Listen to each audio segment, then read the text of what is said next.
qaybteen ugu dambeysay marka waxaa soo sameynay qaabka registrationka loo sameeyo waxaan soo sameynay markaas in API-gan ku xirnay hadda qaybtan waxaa gali doonaa insha Allah qaybta login-kiina diyaarino ugu horreyn waxaan ka bilaabanaa marka iska xirnaa dhammaan controls marka tagtid qaybta login-ka tagaynaa login-ka meeshan ku sameynayna markaas aan ku diyaarsanayna waxa ugu hore sameynayna waxay tahay import ayaan sameynayna waxaa soo import gareynaynaa haddii farta xiraan ku daro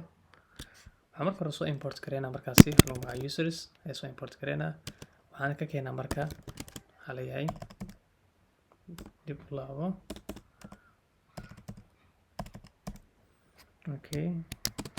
waxaan ka dhex raadinaynaa markaasi ande slash okay models slash alina markaasi user.js alina markaasi meeshaas ay userka kasoo import gareynaynaa wax ugu horeeya wax ku xiga marka labaatan sameynayna waxay tahay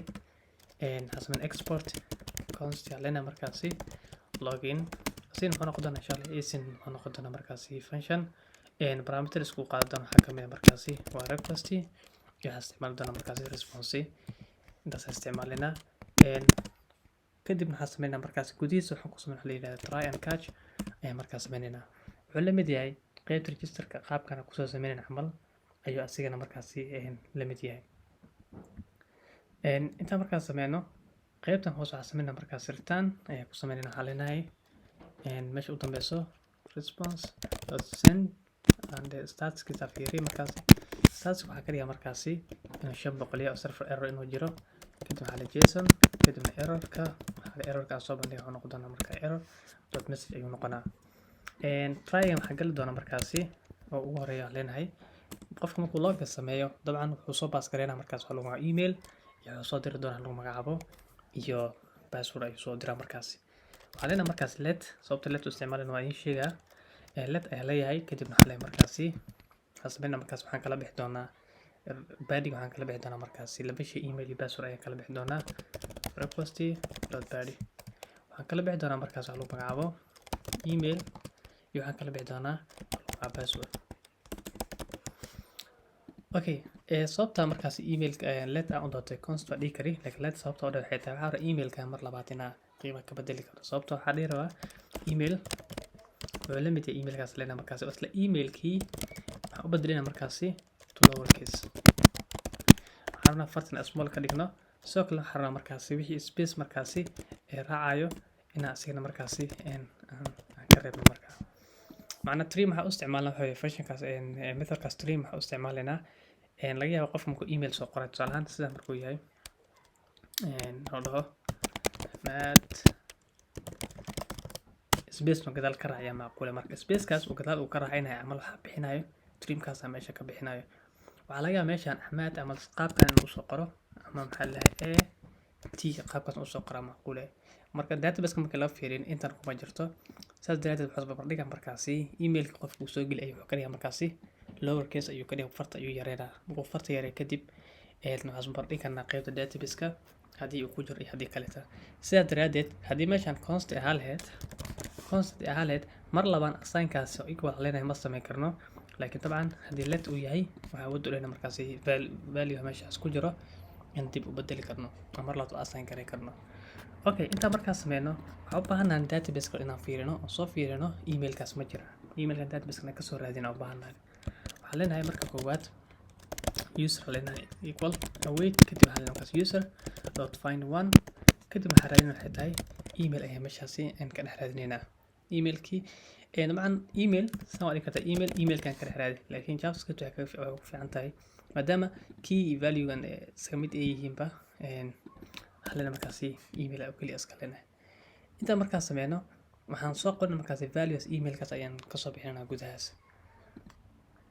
markii aan soo bixino markaasi waxaan leenahay if haddii markaas aan sameynaa waxaan leenahay markaas user uu jiro oo data user la soo helay iyo waxa kale oo sameynaa markaas meeshan mar labaad waxaan sameynaa await sababtoo waxaa rabaa datada la soo helay emailka waa la soo helay sax passwordkii ayaa rabnaa password database haddana isba bar dhigno sababtoo passwordka database markaan fiirino waa encrypted aragtaaba hashkaas qaabkaas ay u sameysay markaas laakiin aniga qofka passwordka uu soo gelina koolo saddex macnaa ma barbardhig ma samayn karno sidaas daraadeed waxaan qasbana inaad isticmaalo lagu magacaabo methodkii lagu magacaabo match password haddaan fiirno modelskeena waxaa ku jira userska method lagu magacaabo markaasi match passwordkaas ayaa lagu magacaabaa wuxuu sameynaa markaasi hal maraan sameeyo waxaa leeyahay markaas await ayaa leeyahay kadibna waxaa sheegaa markaas user kadibna dot ayaa leeyahay dot markaa dhaho waxaa soo sheegaa methodkii markaasi meesha ku jira ayaa soo sheegaa match password waxaa leeyahay match password okay match password waa si methodkaas markaasi wuxuu ogolyahay markaasi in lasoo baas gareyn karo hadduu waxaa leeyahay password inaan soo baas gareyno password anaga aan soo baas gareynay wuxuu sameynaa wuxuu isticmaalaa bcrypty waxaas barbardhiga markaasi passwordka anaga aan soo dirnay xagga aan soo gelinay iyo passwordkan database ka dhex yaala markaas soo barbardhiga haddii kan iyo kan ay islahaadaan wuxuu soo celin doonaa true ayuu soo celinaa markaas waxaa markaasi waxaa baas gareynaysaa passwordki marka intaan waxay sameynaysaa passwordkan ayay qaadaysaa wasoo hashkii soo barbardhigaysaa haddii islayn waxay soo celinaysaa true hadduu passwordki la hash gareeyay oo kadib la bedelay iyo passwordkan islayn true uu yahay data user la soo helay sax tahay macnaheedu waxay tahay qofkan uu awood u leeyahay inuu systemka gudaha u sii gali karo access gari karo sidaas daraadeed waxaa ku sameynaa markaas waxaa leenahay return ayaa leenahay markaasi respond send okay waxaan send ayaa leenahay markaasi meeshaas method ayaan baas gareyn doonaa okay u soo laabanayna kaas haddii ay dhicayso maxaa dhacaya markaas haddii waxaa leenahay markaasi else ayaan sameynaa else haddii waxaas qalad ay noqdaan oo userkan la soo heli waaye ama kan true uu noqon waaye kadib waxaa leenahay markaasi return s.send okay stats aan ka hormariyo stats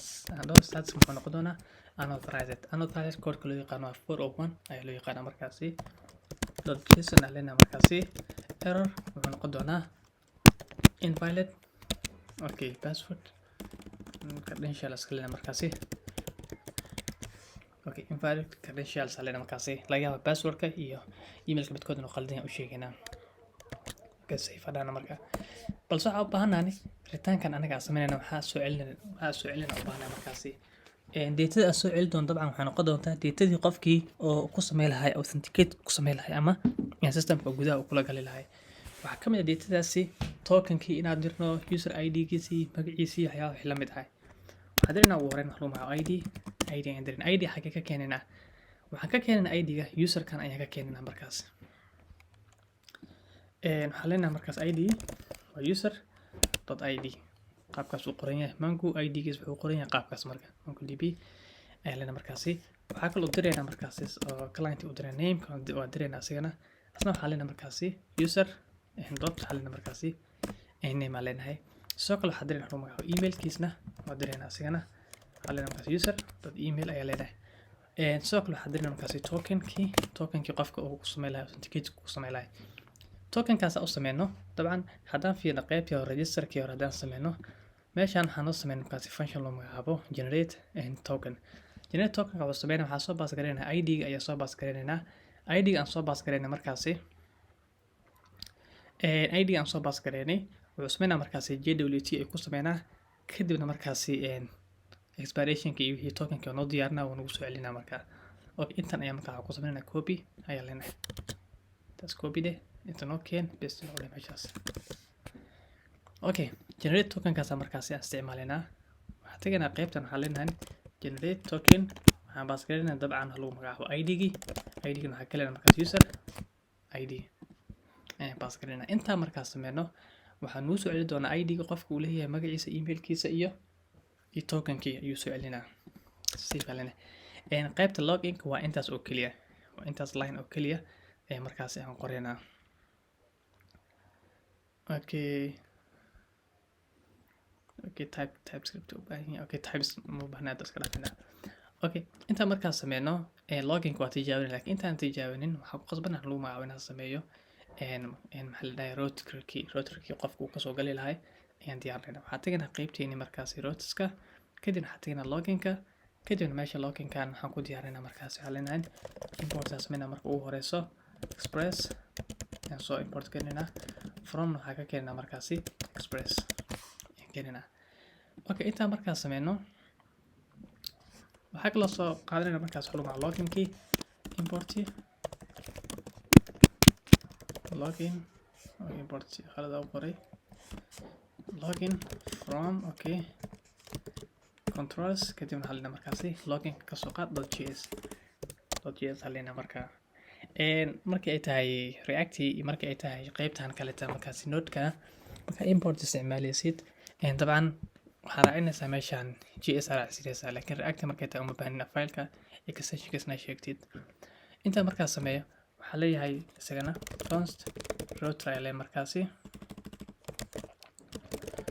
router ay leeyahay markaasi wuxuu leeyahay express okay routerkan balse wuxuu noqon doonaa qaabkaas ayuu noqonaa inta markaas sameeyna xalina markaasi router key dot xalina markaasi dot route okay waa router dot route sameeyna kadibna waxa sheegay markaasi pathka ay meeshan ku cadeynayna pathkiisu xalina markaasi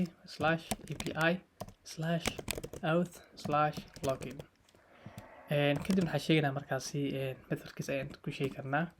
xalina dot waa noqon doonaa markaas methodkiisu waa post ayuu noqon doonaa postkaas asigana waxaan baas gareyn doonaa wuxuu noqon doonaa markaasi controllerkii oo ah login okay intaas aan baas gareynaa kadibna ugu dambeyn waxaa leenahay markaas export default kadib router leenahay markaa save leenahay inta markaas sameeyno hal hab ayaan dhiman halka noo harsan waxay tahay maadaama waxaan sameynaa inta controlka aan soo diyaarinay routerkii aan diyaarinay serverkana ku xirno qaybta xigtana markaas serverka ayaan tageynaa meeshan ayaan ku sameynaa markaasi import ayaan ku sameynaa waxaan soo import gareynaa intaan in la mid ah kana copy leh kaasa copy leh paste kana waxa ka dhigaa markaasi login kana waxa ka dhigaa markaasi login okay kan waa la mid ah asina copy paste ayaan ku sameynaa asina waxa leeyahay markaasi okay login route ayaa leeyahay markaasi okay kana korkeena inta markaa taagan save leenahay haddii aan tago markaas somnihii aan tago waxaa leeyahay markaas waan bedelaa waxaa leeyahay localhost importka isticmaalayno aan horta soo kicino npm run server npm run server ama npm run dev okay aan fiirino npm run server okay run server waa balse baadka aad taaganaan haddii aan fiirino waxaa taaganana banaanka waxaan gudaha u galinaa markaa qaybta backendiga kadib waxaa leeyahay markaas npm run server ayaa leenahay waa 9999 waa marka waxaa leenahay markaas localhost 999 / ayaa leenahay api kadib waxaa sheegnaa routekii meesha aan kusoo magacaabnay ayaa sheegaynaa api auth login api/auth/login ayaa leenahay methodkan hadaa fiirisid waa post method waa post oo noo yahay sax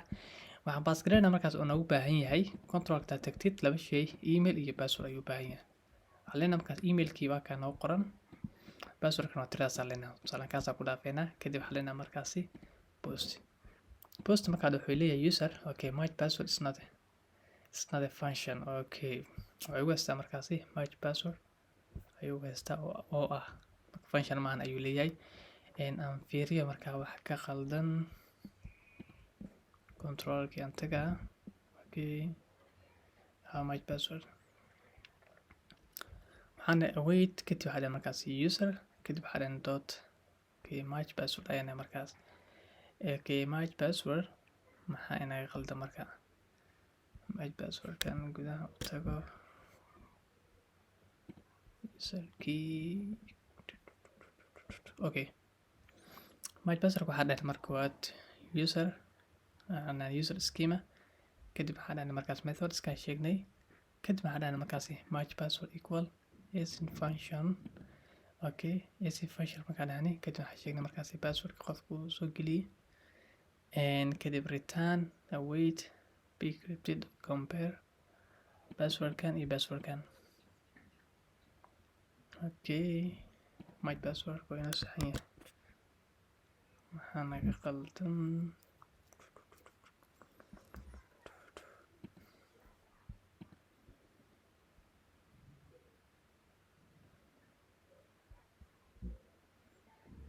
okay intaan horta iska qaadano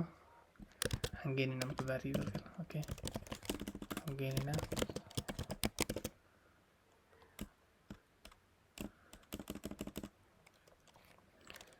okay check compare haddaan okay if xalina markaasi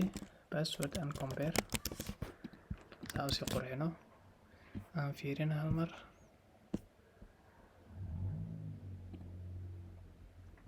okay user that much password is not a function. It's not a function. Why?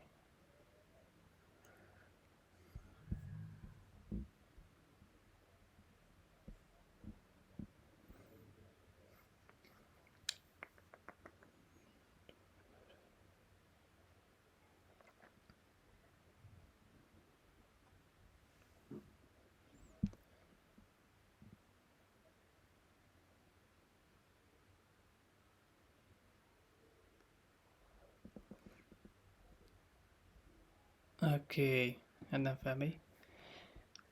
meeshan waxay noqonaysaa horta marka waad userkaan xaqiijinayna waxaan leenahay inta if not user okay linkaan soo qaadana sidiisa sigoo waxaan leenahay if not user then return linekaas samee hadda user jir linekaas samee hadda user jir kadib le compare kaan inta loo sii gudbo okay inta ku laabo send hadhaano okay weli ma jira leeyahay okay user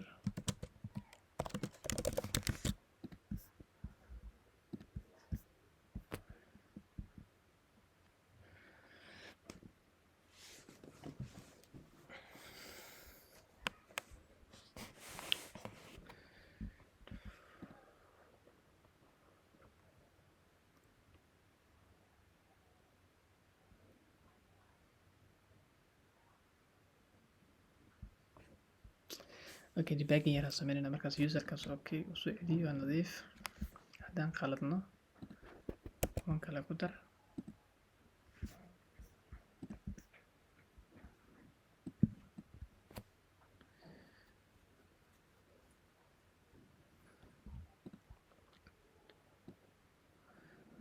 okay emailka mar walba uu saxan yahay haddii waxaan ku darno q okay nooma soo baxay okay anagaa qaladnay sababta u qaladnay waxay tahay kala maahan meeshan waxaan dhahnay markaasi user kadibna find okay find markaa dhahnay dabcan wuxuu soo celinaa lagu magacaabo array ayuu soo celinaa anaga array ma rabno maadaama emailku unique uu yahay find one ayaa lena meeshaasi find one ayaa lena save day haddaan fiirino send hadhaano okay invalid credential on there okay userka markaas waa null طبعا taas waan xalinay saan filayo marka emailkaan saxno send it passwordkaan iska saxno send passwordku qaldan 1 2 3 4 5 6 ayaan u maleynayaa send okay maxaa noo soo laabtay id-ga waxaa noo soo laabtay magacii waxaa noo soo laabtay markaasi emailkii iyo tokenka ayaa markaasi meeshaas noogu soo laabtay marka tokenkan haddii aan fiirino copy dhana tokenkan waxaan tagaynaa markaasi jwt websitekan haddii aan tagno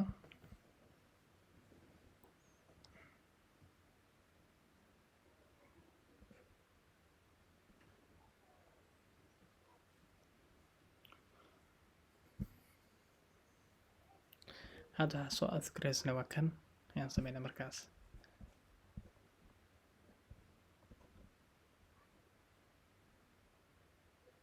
okay wilo wareegsanaa internetka daciifiga okay inta aan ku bedelaa marka intaan tir kan ku bedel okay inta markaan ku bedelo payloadka muxuu lamid yahay markaas payloadka noo sheegay payloadka markaasi expirationka xilliga markaas uu dhacayo xilliga uu dhacayo waxay tahay saacadda daafiirta mooskan ku aadiyay wuxuu leeyahay 11 November 9:48 ayuu expire noqonaa sababtoo ah anaga inta markaan fiirino expirationkan maxay qaan ku soo xirnay expiration waa ku xirnay 1 saac xilliga login aan soo dhaanay waxay ahayd haddaan fiirino xilliga login aan soo dhaanay waxaan dhahnay saacadda fiirsid waa 49 ayaa login soo dhaanay 1 saac ku dar 9:48 iyo markaas expire noqonaa xilligan la shaqeeyay waa 8:48 waa aragtaa userka ID-giisna waa userkaas u dambeeyo waa 4 u dambeeyo haddaan fiirino afar iyo marka waa userkana iska leh tokenka lagu sheegay markaas waa intaas ayuu soo qabanaa intaan ayaa markaas serverka dhinaciisa waxaan ku samayn karnaa wax walba u baahan authenticationkiisa ku samayn karnaa waxaan fiiri karnaa tokenkaas expire miya mise maahan ogaa karnaa waxaa kaloo ogaa karnaa tokenkan ID-giisa yaa way iyuu yahay userka iska leh oo ogaa karnaa marka waxaan saas isugu qoran ayuu ka samaysan yahay intaas ayuu ka samaysan yahay kana markaas wuxuu noqon doonaa algorithmka type marka la isticmaalayo ayuu noqonaa markaasi waa JWT ayuu noqday okay kana waa signature-ka markaasi oo isticmaalay marka waa qaabkaas tokenka qaabka uu shaqeynayo waa qaabka marka hadda waxaa inoo saxa markaasi loginkiina waa saxnay dabcan qaybtan ay ku joojina marka insha Allah